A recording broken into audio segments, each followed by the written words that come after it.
Hi, we're Stacy and Gerard from the Respectful Revolution Project, and we're bringing you a story today from our own hometown of Chico, California. And we're super excited to bring you this story today on a man who could be described as an alchemist, a tinkerer, an entrepreneurial guru, and in many circles, a legend. Hi, I'm Ken Grossman. I founded Sierra Nevada in 1980 in order to brew incredible beers and hopefully make people happy.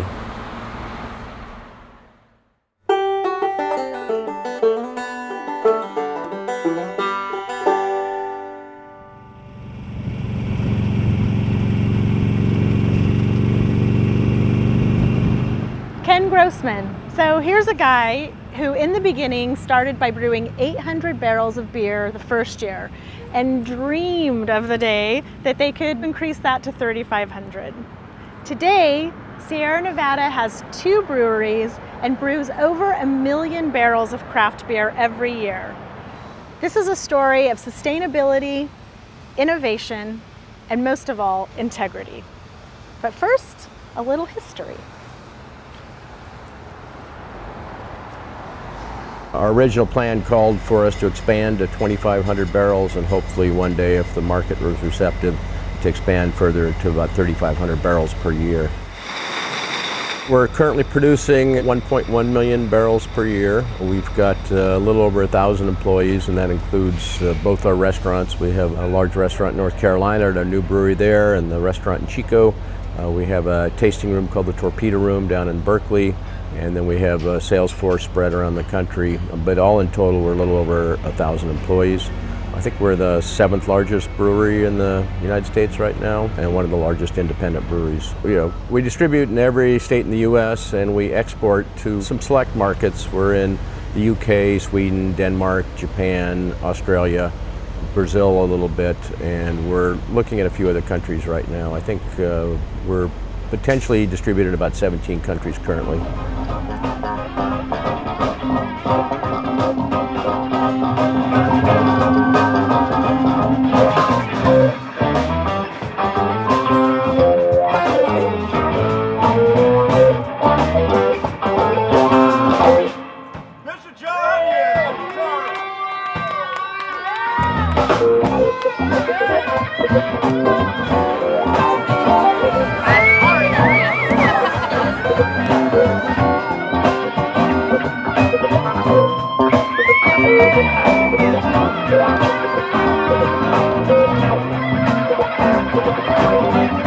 Well, it's the best beer there is.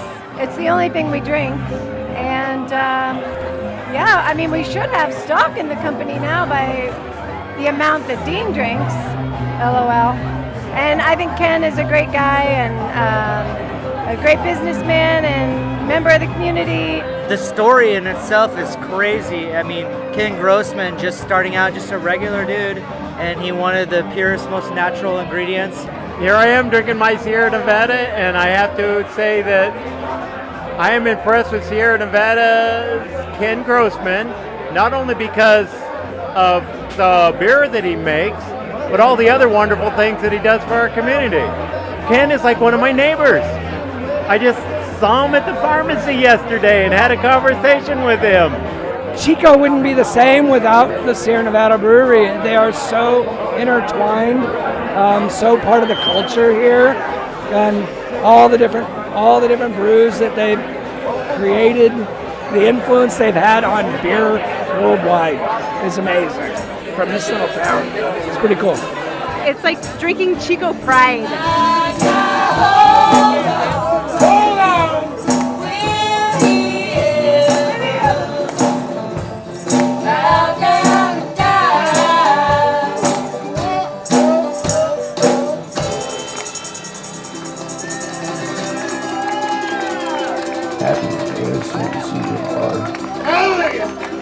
Hey, give it up for Hallelujah Junction.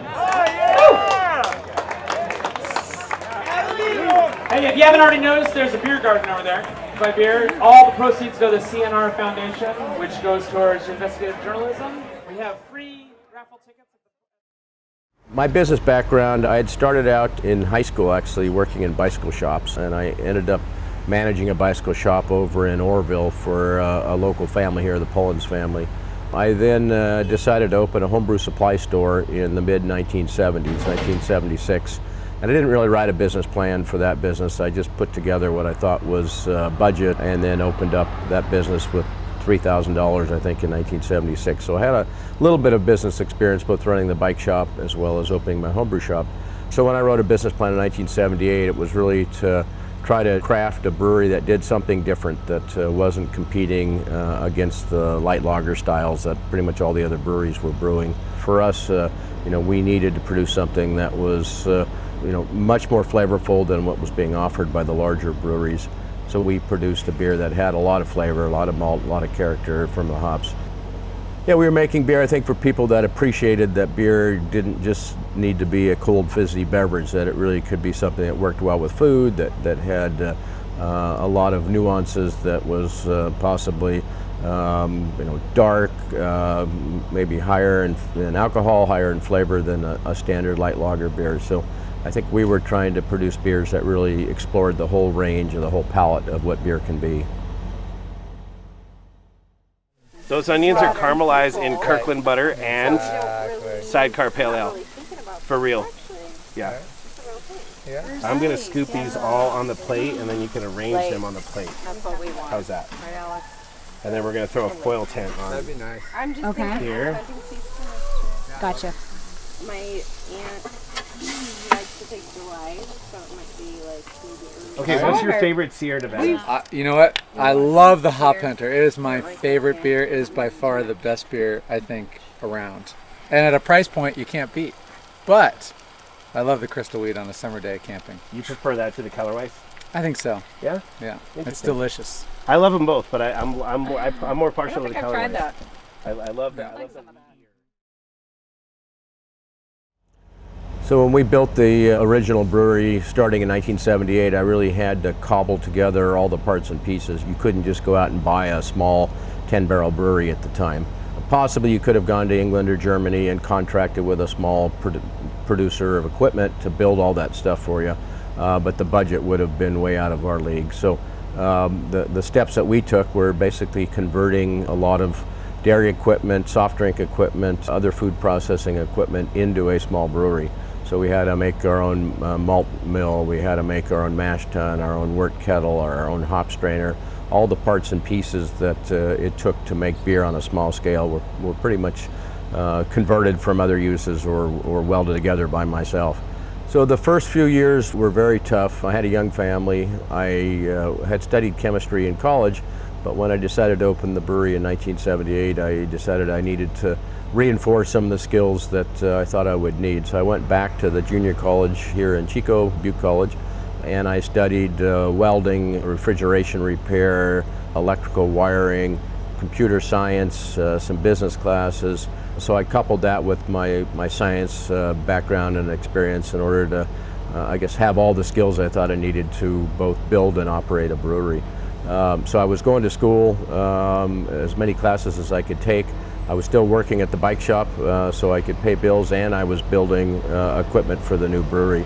So it was a 7-day-a-week schedule. When I wasn't in school, I was working, and when I wasn't working, I was building equipment.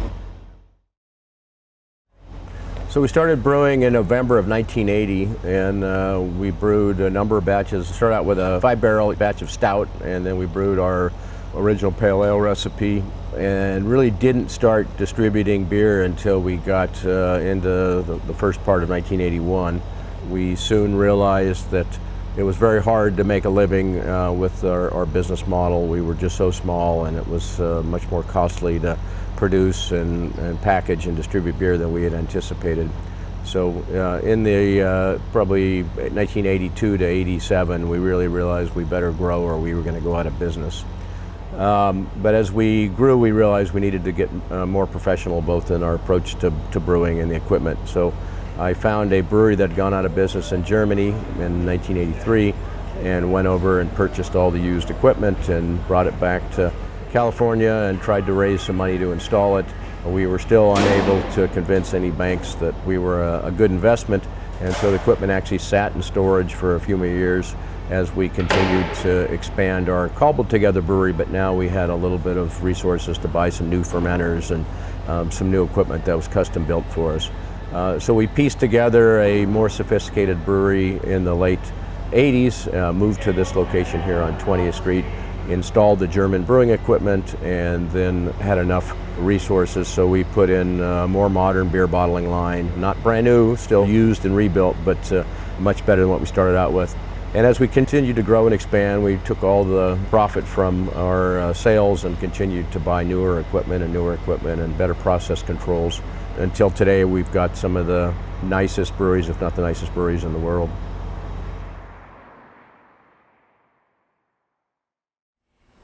What doesn't make Sierra Nevada amazing and remarkable? Really, it comes back to Ken. Ken's standards for quality, for stewardship, for responsibility are unmatched. He lives his personal life that way, and he's chosen to run his business as responsibly as possible with the highest quality standards. So one of the things that makes Sierra Nevada incredibly unique is the diversity of our sustainability program and efforts. A lot of companies invest in one technology or one practice or one program, and that becomes the hallmark of their entire sustainability program. Sierra Nevada never stops. We're constantly looking for a better way to do something, new technology to invest in, new equipment, new processes, new ways of doing things. Our sustainability efforts range all the way from craft brewing's largest solar array to the United States' only hot rock composting system to the first public electric vehicle charging station in the city of Chico. We currently generate 90 to 95% of our electricity on site through clean and renewable sources here at our Chico brewery. We divert a total of 99.8% of our total solid waste from landfill through creative composting, reuse, and recycling.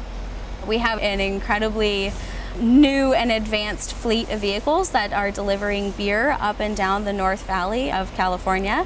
Our sustainability efforts reach far and wide and touch every single facet of our company, from accounting to brewing to packaging to warehousing to sales and distribution, all the way into our maintenance and our logistics departments as well.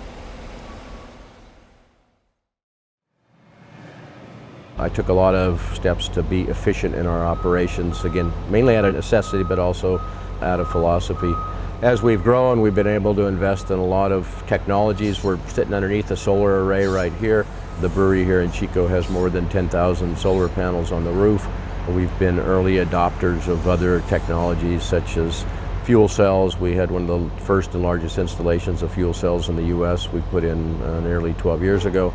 We currently are generating most of our own power on site with a combination of gas turbines and solar. We put in a Tesla battery bank to allow us to store solar energy and to minimize our peak loading.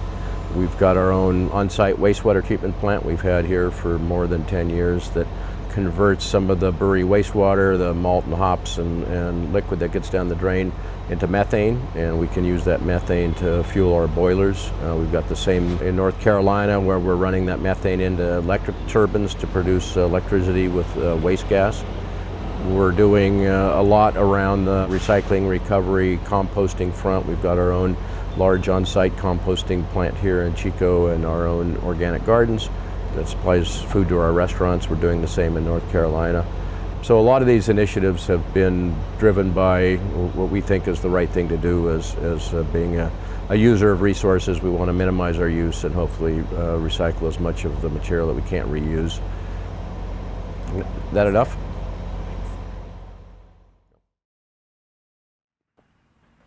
I think it's really important to remember that Sierra Nevada is a privately owned company. And the ways in which publicly held companies in this country are run is that the leadership is legally bound to focus on profits over anything else. Their focus is on returning profits to their shareholders. I think it's pretty safe to say that if Ken Grossman had shareholders that he had to answer to, he probably wouldn't be running his company in the way that he is. And this, we think, needs to change.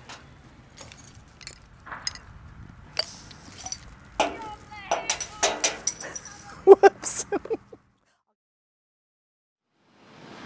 There you go, Ken. I think on the energy creation and efficient use, that comes back to sort of the core of what we do as a business. So we're a manufacturer. We use a lot of resources. It takes water and energy to grow barley and hops and to produce bottles and cans. It takes water and energy to produce beer, to ship beer. And so for us, it's just what we feel we should be doing as good corporate citizens to try to minimize those impacts and create energy where we can, where it makes sense. So, but personally, you have a passion for that.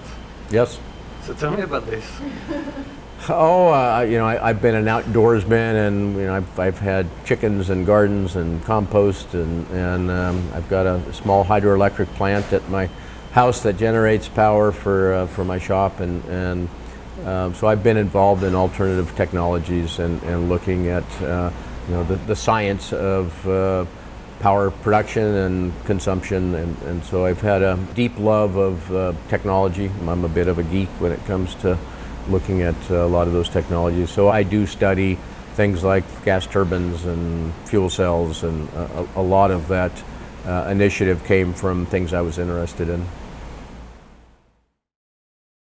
Ken is definitely a technology nerd. He loves new things, he loves new inventions, he loves new pieces of equipment or machinery or new and creative ways of doing things. One of the things that I admire most about him is that he's not afraid to be a technology guinea pig, and I think he's demonstrated that time and time again here at Sierra Nevada. He was one of the first people to invest in fuel cell energy as a technology. We had a fuel cell system here at the brewery for 10 years before anybody even really knew anything about fuel cells at all. One of my favorite sustainability stories about Ken is about squeezed limes. Not long after we invested in our hot rot composting system, I was in on a Sunday and I was cleaning up. The hot rot has to be fed every day. She's a hungry beast. Ken comes rolling up in his car. I was just cleaning up. He got out of the car and he had a whole case box full of squeezed limes. And he came walking up wanting to compost these squeezed limes. And I told him, of course we can compost them, but I immediately wondered why he had them. Turns out he was at a wedding the night before and there were margaritas at the wedding. Instead of just discarding all these limes, he took the time to save them in a box and bring them to the brewery the next day so that we could compost them. The fact that somebody would take the time out of a festivity like a wedding to do the right thing and compost something like squeezed limes really speaks volumes to that person's character. The way Sierra Nevada in general as a culture has been created around Ken's dream is incredible. I think the company is a company that all companies in the world should look to as a triple bottom line approach of sustainability and economic gain and social and cultural interaction, and also reducing their impact and becoming really as self-sustaining as possible. So Ken has supported different groups throughout Chico and the North State my entire life. Before I was ever born, really, he was already active and putting his own boots on the ground and picking up trash and being engaged with groups like the Butte Environmental Council. And as his company has grown, he's had the opportunity and the blessing to be able to help more and more groups and more people. With the Sac River Trust, I mean, some of the biggest help we get is just through his facility and his beer donations, and through his support of the fact that what we do benefits everyone and that conservation is really not a political issue. Farmers and fishermen and hikers and birders all appreciate a healthy river system and a healthy ecosystem to live within. And so, Ken has been very gracious in allowing us access to the resources that he has at the brewery. And Ken is he's a very kind spirit that doesn't really want to see what's on the paper. He really wants to see what's in your eyes, and he wants to fund passion. Do you think love and passion can trump greed in business? Oh, certainly. A lot of the decisions that are made, at least for me in business, have not been made just because of the financial remuneration that I might see in the future, but more on the ethical basis and how I want to run my company. I've had plenty of opportunities to sell my business for plenty of money. I've had lots of opportunities to take partners in. There's been lots of decisions I've made that I think I've done for the reason of independence and potentially to have a legacy if my kids are interested in continuing on, that we've got a company that's on a good footing that can continue on for many generations.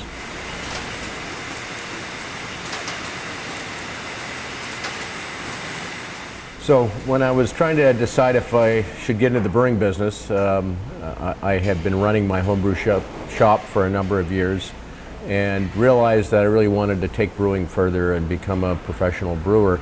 Right about that time, I had the opportunity to buy a bicycle shop, the one I'd worked at for many years. And I was torn between, should I do what is easy and that I know well, which is fixing bikes and running a small bicycle business, or should I make a bigger plunge into building a brewery from scratch? And I made the decision, conscious decision, after talking to my wife, that I'd probably be bored in a few years with the bike shop, and that I really thought that now was the opportunity, if I was ever going to do something in brewing, that I could start from scratch and build my own company, build my own brewery. It was a tough decision, but I think in the end I realized that I was really passionate about making beer and wanted to do that for a career if I could figure out how to do it. I think as far as a young entrepreneur getting into a business or starting up a business, I think one, you've got to be passionate about what you do. The need and requirements for focus and time are so great that if you're getting into business just to make money, maybe you'll be successful, but if you're not, you're going to have a miserable time. So find, I guess, something you're passionate about that you can invest your soul and all the energy that's required to make it a success. And hopefully the success will come along with your passion.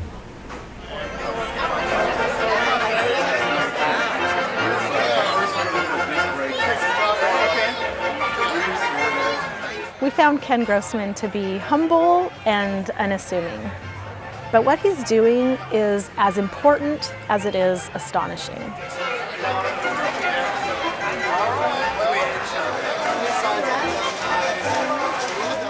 He's providing a blueprint that we can only hope corporate America will follow moving forward. He's shown just how respectful big business can be, from sustainable practices to the support that he offers his employees. Respectful and revolutionary. We like that. Cheers.